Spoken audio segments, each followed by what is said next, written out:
The marketing team you need when you have 50 customers looks very different from the team you need when you have 1,200. Michael Treacy knows this firsthand. Over the past 5 years at OpenPayd, he's watched the company grow from an unknown fintech startup into a global payments platform processing over $180 billion a year. And along the way, his role has evolved too, from marketing lead to director of marketing and business development. When he first joined the company, the challenge was simple. Nobody knew the brand. And marketing was mainly about getting the name out there. Today, the challenge is very different. They have more than 1,200 clients, enterprise sales cycles that stretch beyond a year, and the role of marketing now is to build trust, support complex deals, and work hand in hand with sales. If you're not aware of OpenPayd, they are a London-based banking-as-a-service platform that helps digital businesses move and manage money globally through a single API. The clients they have include companies like Kraken, eToro, and OKX.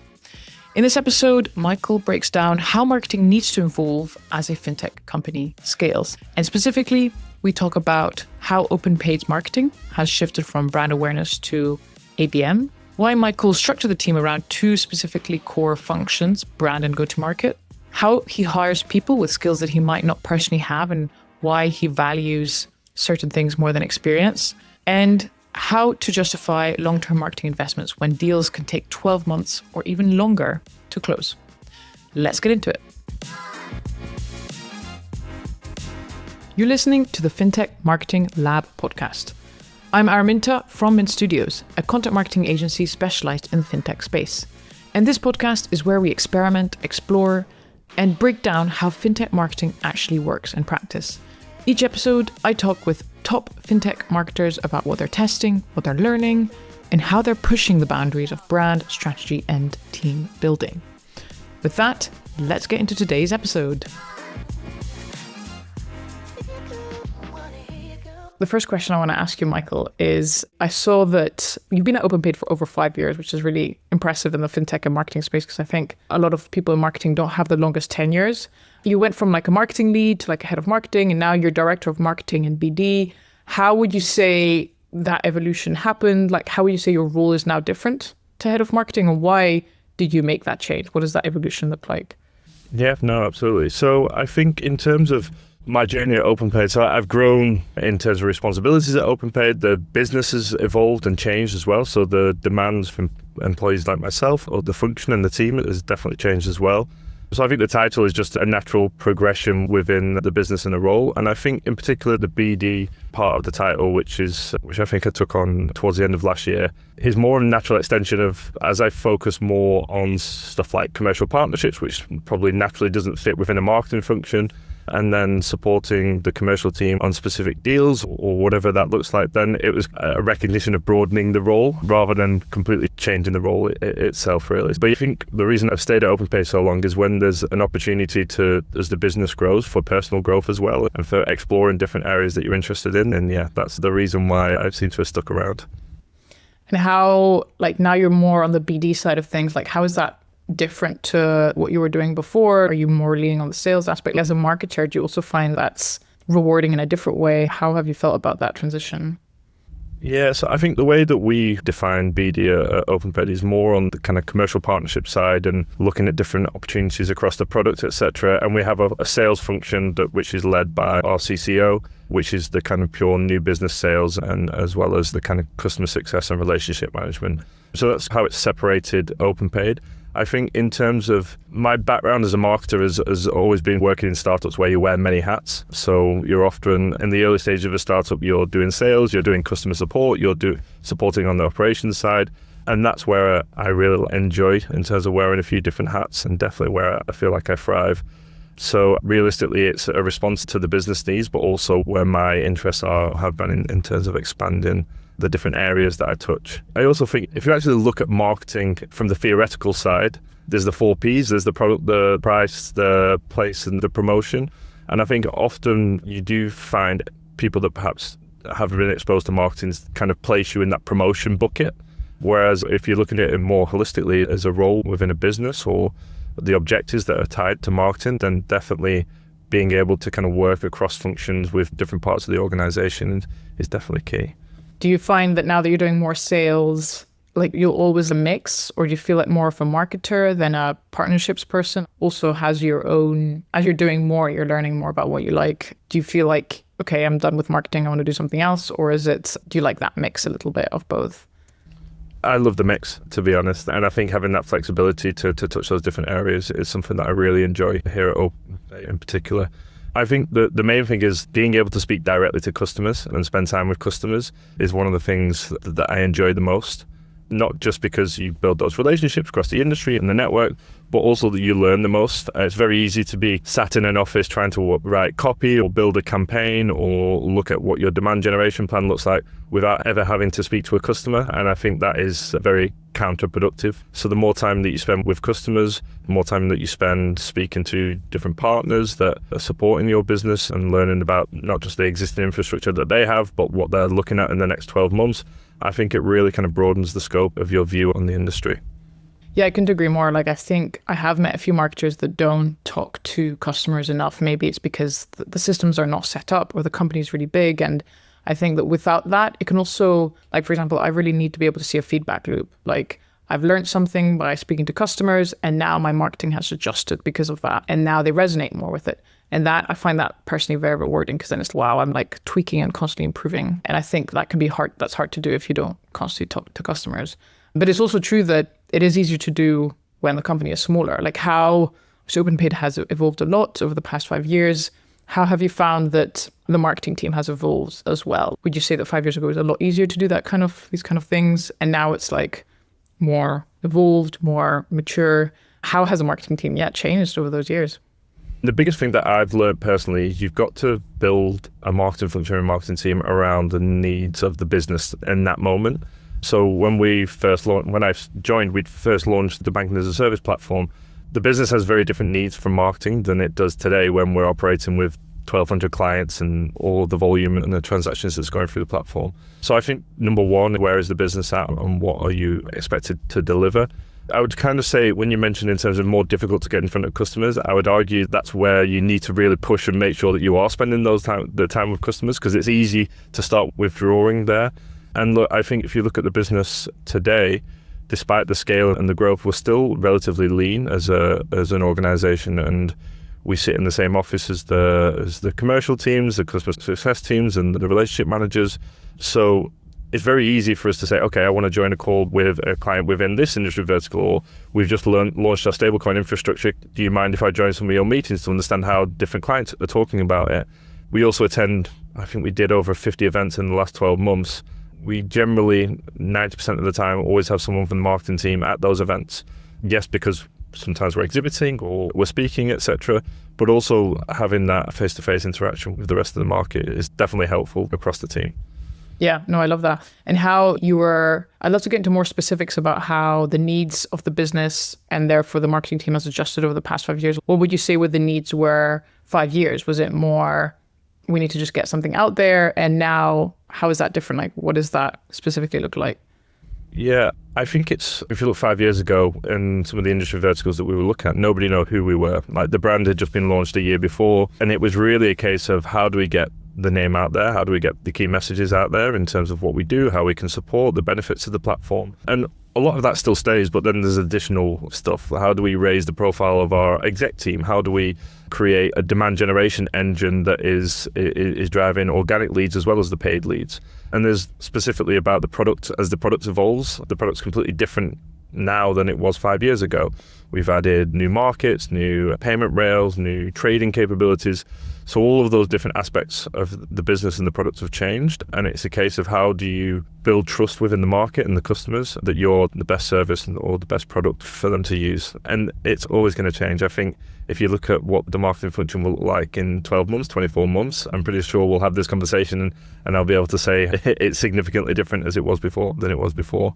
And I think part of the role of IC myself is trying to build the marketing function to support the growth of the business in the right way, which is not an easy job, but... No, yeah. So yeah, at the beginning it was more like, okay, we need to just get the brand out there, brand awareness focused. And now it's more about, okay, trust, banking as a service, or that world is just, there's so much trust that's required, right? Picking a platform is just a huge endeavor. In terms of specific marketing like activities, how has that changed as well? Would you say like maybe 5 years ago, it was all about putting the name out there. So maybe lots of ads. And now it's more building trust. So that's a lot of people, meeting people in person kind of thing. Like, how has that also changed in your marketing? Yeah, exactly right. We were just trying to find leads and trying to find businesses at the start. I think now we're very clear on the core verticals that we service, and we will add new verticals methodically. We're not going to try and serve every single business from day one. It's very much a switch to an account-based marketing approach rather than a kind of lead generation approach. So we work very closely with the commercial function and the commercial team and identifying which accounts that they want to be closing over the next 12, 24 months. Now, our sales cycles are quite long. We're a business where you have a deep API integration, which can sometimes touch millions of end users. And the process for the enterprise clients that we work with, they want to go through a very rigid, proper process to select which business that they're going to bring on to support. So it's very much a case of, A, how do you make sure that they're aware of the brand? B, how do you showcase that the brand is operating at scale with other key enterprise clients? How do you build that relationship with the key decision makers, the influencers within the business? Yes, we want to be speaking to the CFO or the chief product officer, but it's the developers and the operations team that are going to be interacting with the products every single day. So how do you then build a program where we can hit all of these ICPs across the different businesses with a consistent message? So tailored to a certain extent, but with a consistent message. And it makes it even more complex when you're dealing with different industry verticals at the same time. So I think this is where you look at the progression of the marketing function, the messaging and the content that we build out, and how we've had to build better systems and better approaches to be able to deliver those messages. Nice. And yeah, that takes me on nicely to the next kind of question, which is about, because I wanted this episode to be focused on how to build the ideal marketing team, or a team that's, as you said, adaptable.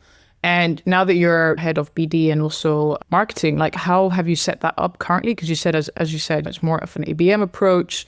Meeting people in person is a big part of that, and a one-to-one kind of interaction, which is not typically what marketing does, right? That's more our salespeople. So how have you set it up now, that team between marketing and BD?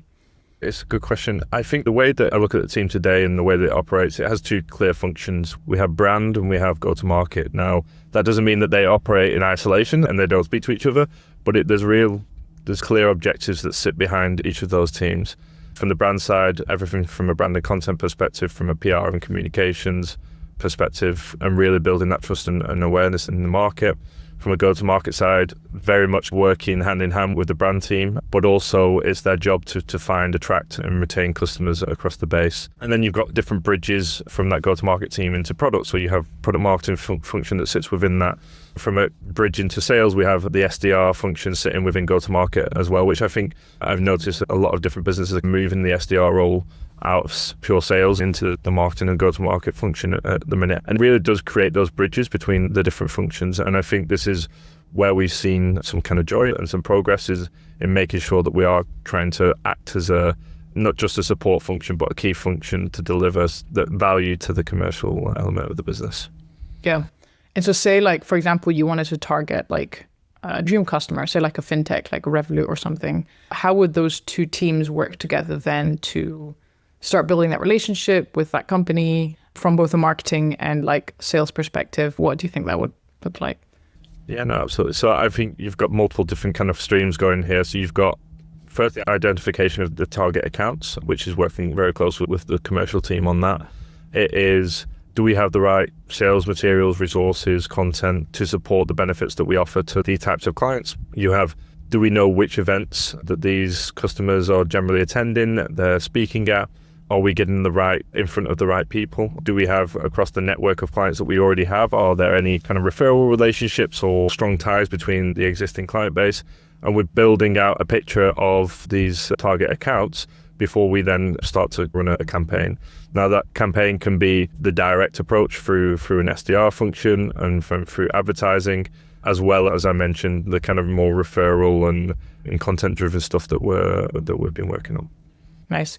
And so if we go back to building a team, I think often when you're the leader of a team, it can be hard to hire for maybe specific skill sets that you don't have or you're not familiar with. How have you approached that? Like when you're hiring a team member, it could be marketing or on the sales side as well. How have you historically tried to overcome that? How do you try and hire for someone where yeah, it's maybe a skill set that you're not super familiar with. I think that's been most of the hires. I'm definitely a generalist marketer, so I'm not super deep in any of these areas. But no, I think that first and foremost, you're looking for people that are intelligent. I know I'm going to be very generic here, but I'll explain my logic behind it. But people that are intelligent and have drive is the number one aspect that we're looking for. I think the drive bit is the key, because you don't want people coming to an organization that are there to collect a salary. They've got to be bought into the mission of the business. They want to come and make an impact, prove themselves across the company. And I think that's something that can be missing when you're going through that process. Experience obviously is something when you don't know that person intimately, that's something that you rely on. But I also think that often you can miss great people if you're relying on experience alone. So I'd say that's third in kind of priority order, because like I say, you're relying on the experience to say that they've done it before and they've proven. But somebody that comes in with the drive and the commitment and that they want to make a real difference is the number one necessity. Yeah, no, I totally agree. I think what's hard, especially with AI and people applying and just using AI to write up everything, it's all about attitude, right? I think it's all about, do they have the right attitude? And then from there, and maybe, as you say, experience and skill set. Do you have a favorite question? Or, because it's so hard. I think especially when, yeah, as I said, a lot of the applications are AI generated and you have to filter through a lot, and then you have to use AI to filter out AI. It's just so messy. Do you have a favorite way of trying to understand a person and trying to evaluate whether they're a good fit? Yeah, I think on the AI topic, the amount of interviews now that I've had where people are clearly reading AI off a screen is pretty significant, and it stands out straight away. You also, like you mentioned, CVs, any kind of content that you ask them to do in terms of kind of tasks that are part of the process. You can really start to tell when you have that face-to-face meeting. And I think this is where face-to-face meetings and interviews are so telling with some of these applicants that are heavily using AI, because as soon as you start to dig a layer deeper, everything seems to fall apart and you can see that there's a lot of gaps there. I think in terms of going through that interview process, you can start to test people's knowledge in terms of just digging a little into the different areas. And look, when you are going through the interview process, you don't expect them to know everything about the business, but people can go the extra mile in terms of, okay, you can read a website, but who are the key people within that business? What are they talking about on social media? What are the key topics that they're covering from a thought leadership perspective? What are the types of companies that they're going after or they're starting to engage with more? Are they contributing to different media topics or PR?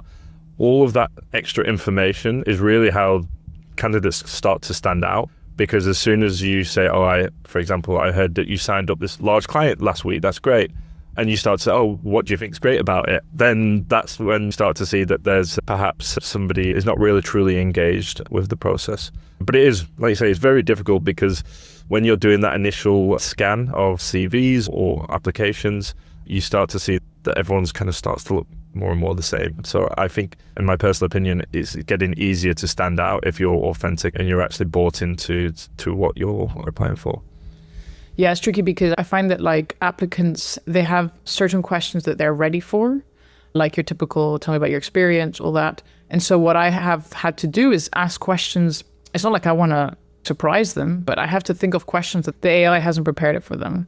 So that's how I try and see, that's how I differentiate between the ones where they have prepared an AI response, and others where I actually just want to know how you think. You can also see the difference in how they respond. So if it's a typical question, they'll be like, oh, it's perfect, and they're just reading.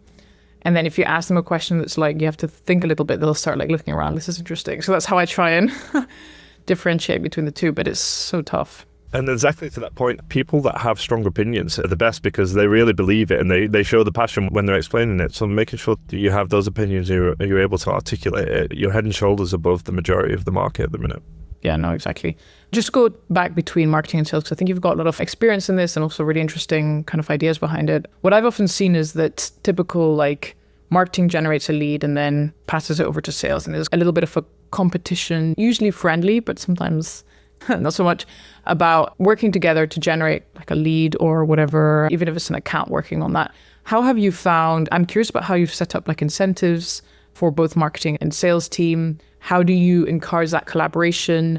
Do the salespeople work on commission? Because maybe they don't. Like, how have you set it up so that that collaboration is encouraged and they end up pitting against each other? It's a great question. I think if from a commercial team perspective here, OpenPayd is commission-based from sales. And then the marketing team compensation is separate and similar to the rest of the business.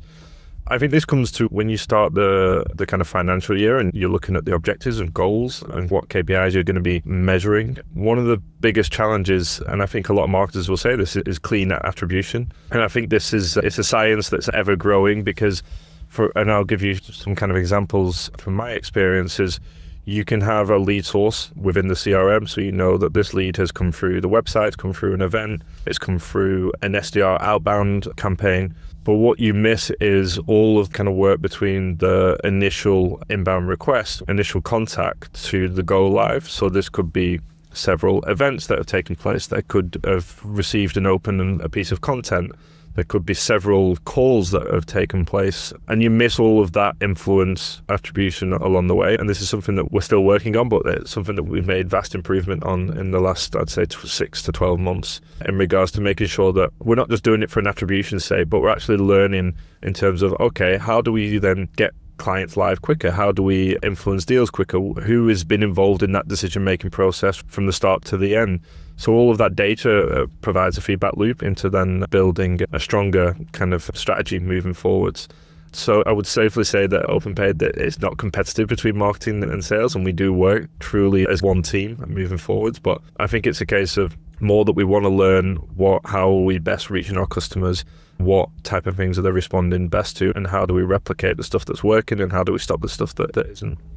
So if, say, a lead came in and they actually did come in via, I don't know, content, for example, or an ad, but the salesperson says that they brought in, like, how do you manage that then? Like from an attribution, how do you manage that? For us, we just want to understand what the actual source was, but there's no benefit to the salesperson to say that came through them. They're not on less commission because it came through a different channel. I think your question around incentives is absolutely right. Because as soon as you start to do that and you start to cause friction between the team, it breaks down, and actually that's not for the greater good of the business. It's not for the greater good of the employees. And making sure that there aren't misalignment in those incentives I think is definitely key to that relationship. But yeah, it's not something that we experience right now. Yeah, no, that's great, because I agree. I've seen it before, and I think it can, ultimately everyone's goal is revenue, right? And so I think having people focus a lot too much on the credit can break the relationship down a little bit and complicate things. You've also said on other podcasts that you use Gong a lot, and has been really helpful as well as a tool between the sales and marketing team. Can you share a little bit how you're using it and some examples of how you found it useful for marketers? Yeah, absolutely. I think I mentioned at the start of the kind of session here that speaking to our customers is extremely valuable, and we want to do it more. Now, when you're not available to join every single call, Gong is a great platform, and I'm sure that there's others out there, for the ability to us have to dig in. If there's an interesting call with a client which we didn't attend, not only can we review the call, but we can summarize some of the key messages. If we're seeing that pricing is coming up on a regular basis with certain clients, that can flag, and it can tell the management team, or it can tell our marketing team that this is becoming an issue. If we're seeing that deals are at risk because we haven't spoken to a client within a week or something like that, then you get those notifications. So it serves its purpose from a commercial team standpoint. They can better forecast when deals are going to close. From a marketing team perspective, we can see which competitors are being mentioned on calls and in what context and for which kind of different verticals. We can see the life cycle of a deal and all of the touch points that exist within that deal. It's pretty seamlessly integrated with our CRM as well. So it's not just the people that have Gong access that can see the insights, but we can share that on the CRM data level as well. So it's basically being able to aggregate a lot of different data, which would usually sit in different areas and maybe even is in some people's heads. And it is giving us access to that. One of the things that is quite helpful when you have a new starter and you're explaining how a customer operates, we can share one of those calls with them to fully understand, basically as a training call. Yeah, I think these types of calls are so valuable as a content agency. One example of how we've used them is not sales calls, but calls with experts. Is we built a little tool, vibe coded, that takes the calls with experts, which is really where all the valuable information is. The experts are the intellectual capital, really, of the company. And we built a tool that just takes those interviews and turns them into LinkedIn posts. And that's an example of how you can connect a little bit. It's not really sales, but a lot of the experts are salespeople often, and turn that into marketing kind of collateral. Are there any examples like that of where you've taken maybe the sales calls or something like that from Gong and been able to turn that into marketing material that's been super beneficial, has really made an impact? Not specifically on client calls. I think that we use it for training purposes. There's obviously confidentiality that you have to keep in mind. But what we have done, and we actually released a case study today, the branding content team published, is we are starting, whenever we hear like positive news with a client, then we can refer that to our content team and they can reach out to us to say, look, are you interested in building out some Fintech case study, some additional content that will, obviously it benefits them. We can push that information out, and for us, we can really highlight some of the benefits of the platform. So I think that's where we're starting to use that data in terms of when we are seeing really strong positive results with clients, and how do we turn that into a good brand moment for the business. I think that we use a few different tools definitely from a content generation perspective, from an internal knowledge base perspective in terms of how we're collecting internal knowledge and using building out our own GPTs for that. I think we're still very much kind of scratching the surface with all of the different things that we can definitely do. Looking at some of the more recent news about OpenClaw and some of these agents that are operating in the business, I'm sure within 12 months' time, there's going to be some amazing stuff that we can do and automate at scale. I think one of the key things that is often a challenge is making sure that you bring the business along when you are testing these new tools, and making sure that you're going through the right processes from a data protection perspective, from a security perspective. And I think over the last 12 months, again, we've made quite good progress in being able to make sure that we're doing this safely and securely. It's clear that from a content perspective, there's so much, and that's where we've been experimenting a lot. As I said, like often the challenge, especially when you have to build trust and the sales cycles are so long, the trust is built really with the experts, right, who know about. And the challenge has been, how do you get that knowledge out into the world? Because experts are super busy, right? I always feel like as a content person, our job is to take the expertise and translate it into like content. That's our job. And I think that's where AI can be very exciting, because it's like, okay, suddenly it makes that process so much more quick. Maybe an expert has they do a webinar, and then you can quickly turn that. Maybe you can take like an OpenClaw like agent or something, and it turns it into LinkedIn posts. And I think that's where it's exciting. I think the important part is obviously quality, right? It has to be really good.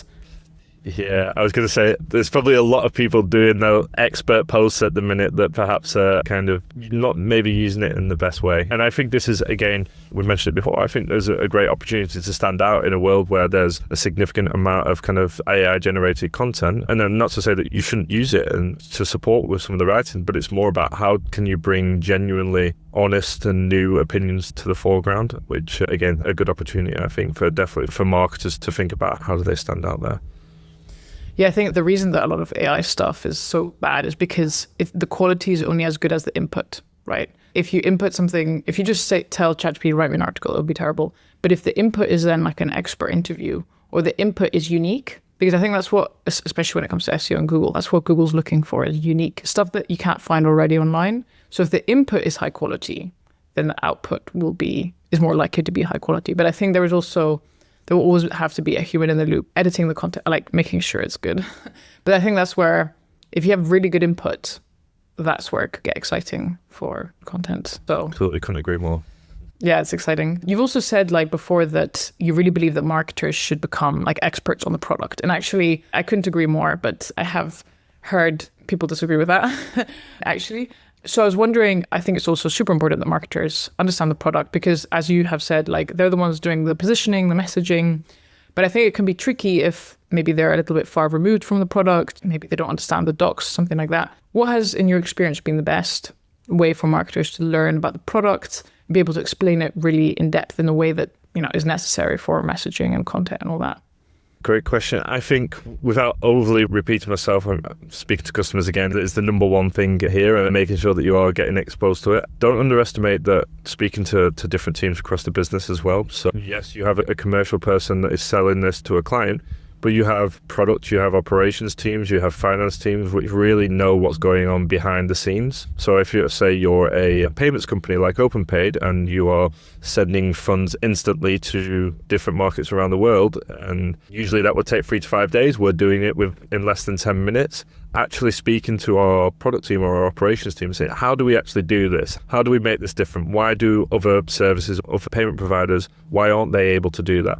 You can start to really build a picture in your head in terms of the differentiation between yourselves and your competitors or other businesses. You can start to see how the mechanics work in the background, and you can understand the value that you're ultimately bringing into the rest of the market. Another example specifically within the fintech space is it's a highly regulated space. There's lots of nuances across different jurisdictions. If you're working within a regulated business, you have regulatory lawyers, you have compliance people within your organization, you have the broader legal team. These guys are the experts in understanding how businesses operate, how businesses shouldn't be able to operate. And you've got all of that knowledge and that expertise literally in the office with you. It can be a 20-minute coffee, it can be a lunch and learn where you ask one of the teams to come and present something specific. But that knowledge sharing is definitely one of the most significant things.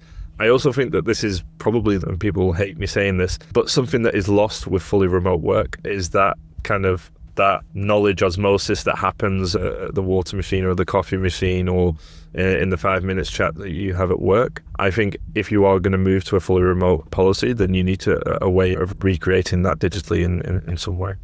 Yeah, I totally agree. And I think also going back to what we were saying about AI, this is also a potentially, I don't know if you agree with me, like a potential use case where imagine if you could have like a custom GPT or whatever completely trained on the product. Because I found that we obviously train writers and stuff on the product, and they have found that just asking maybe something that plugs into your docs or something and just asking lots of questions can be a good way to learn. I don't know if that's something you've tried or if you think that could be interesting to learn about products. Yeah, we're building it at the minute. So, oh, really? I mean, so we've had some kind of early iterations of this in the last 12 months. I think the one thing that we are more cautious about is making sure the accuracy of the outputs. There's been some trial and error as we go along, but we're getting there and we're pretty close and having a pretty good kind of final product. And that's going to be internal only. You think about it in terms of we serve different industries, we have different payment rails all the way around the world. Yeah, it's a case of when we have a use case that's given to us, we can start to quickly understand whether or not it's something that we'll be able to service and maybe even including some of the key benefits versus alternatives on the market with that. So couldn't agree more, having that kind of automated help desk, because yes, you have the experts internally, but getting that speed of response. Yeah, exactly. High in demand. Yeah, exactly. How is that like is that your own LLM? What is it exactly? Is it like a... At the minute, it's just a custom GPT. Oh, it's a custom GPT. Okay. Yeah. Yeah, I think the challenge is, the hallucination and that kind of thing. Yeah, this is the thing. You feel like you're getting there and you added the relevant restrictions, etc., and then it kind of spits something out that was unexpected. But no, I think these tools are amazing. I think organizations like ourselves are making sure that we adopt them in the right places and at the right scale. I'm very keen to see what it looks like in 12 months' time. Yeah, and I think this is an interesting use case for Claude Code, for example. I find can be a little bit more accurate for this kind of thing, or Mintlaw as well. So it'll be interesting to see if something like that develops. But yeah, so my last question is, you've said before that anyone in this industry knows that it's tough to sell a marketing activity internally when the ROI is like in 12 months, right? The sales cycles are so long, the revenue, it could be years before that hits. So how have you found, and I think this could be challenging for marketers maybe listening, where maybe leadership, maybe they do understand this, but they still want to see movement, for example. How have you found communicating kind of, or tracking kind of results when, or selling even marketing internally when the sales cycles are so long and it could take over 12 months to see a closed customer, for example? It's a great question. I don't think there's like a straightforward answer. I think number one, I've always been lucky at OpenPayd that we've got a senior exec team and a management team that understands the value of marketing and understands that you can't click your fingers and make things happen overnight. But I also think going back to kind of studying days, you often use case studies, right? You understand how other businesses have reached different levels of success, and there's a clear kind of trail back to where they started on how they approach different things. If you're starting from scratch and you're a new startup and you're trying to sell that into an exec team, then there's countless case studies out there that you can show the value of investing in brand early on, or how long it takes to scale up your Google ads, and all of these different areas. There's so much content out there today that can support you building that case. And then also the risk of not doing it. I think this is probably something that people don't speak about enough, is if we don't do this today and we're exactly where we are, what is the risk to the business? What is the risk to our growth ambitions?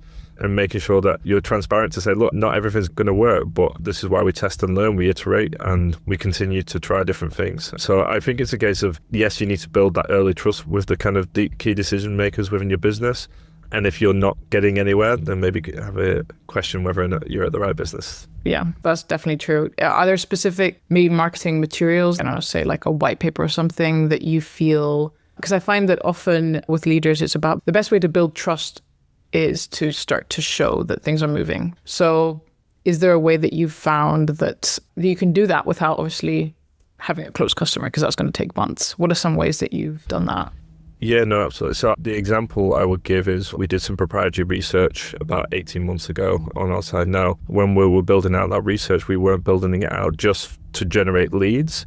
We're building it out to actually do some research and to inform our business, which products we should be building, where is the demand coming from, what can we expect to see over the next kind of 2 to 3 year horizon. So the value of doing that proprietary research extends well beyond just driving leads. However, the benefit from a lead perspective as well is clearly there. So it's about having a bit more of a holistic approach to how you pitch these things internally. And also, it's quite smart to do actions that are not just purely for one objective. And if you're going to use your time wisely, and especially coming from the startup world where resources are small and you've got to be pretty selective in what you do and how you spend your time, then looking at things that can benefit the business more broadly as well. I think one of the things that we did pretty early at OpenPayd is we realized that getting our commercial team face to face with clients was the hardest, but then hardest step. But also when we did that, we were very good at sharing the value and closing and winning deals. So we invested heavily on events, even though we didn't actually have the data to back it up to say that we were closing deals at these events. Now you look 5 years down the line, some of the events that we did in my first year or second year are our largest clients and marquee name clients within the business. So it's a case of taking some risks in certain areas, but making sure that you have a team behind you that kind of backs you and trusts you. Exactly. And you said case studies. Where do you like to find? I think that's a great idea as well, showing how others do it. I feel that in fintech for marketing, there's not so many because it's so niche. Maybe you've borrowed from another industry where you find case studies to use to explain these things. When I say case studies, not specifically that somebody has gone taking their time out to write a full case study on how they've attacked the market, but you look at some of the successful businesses in the market, you look at those that have been growing the fastest, the ones that have raised the kind of tier 1 capital, etc. You could have a look at across their website activity over a period of time. The website lookup tool is pretty good in terms of the historic lookup tool. You look across their social channels, what kind of content are they generating? How did they grow their teams in terms of where did they prioritize in which countries, etc. And you can start to build a picture of what a successful kind of growth strategy looks like for a business. I like to do that with some of the kind of fintechs, which when they reach that unicorn status, how try to re-engineer backwards about their journey to get there. And I think especially with AI tools today, it's a lot easier to do this and a lot quicker to do it.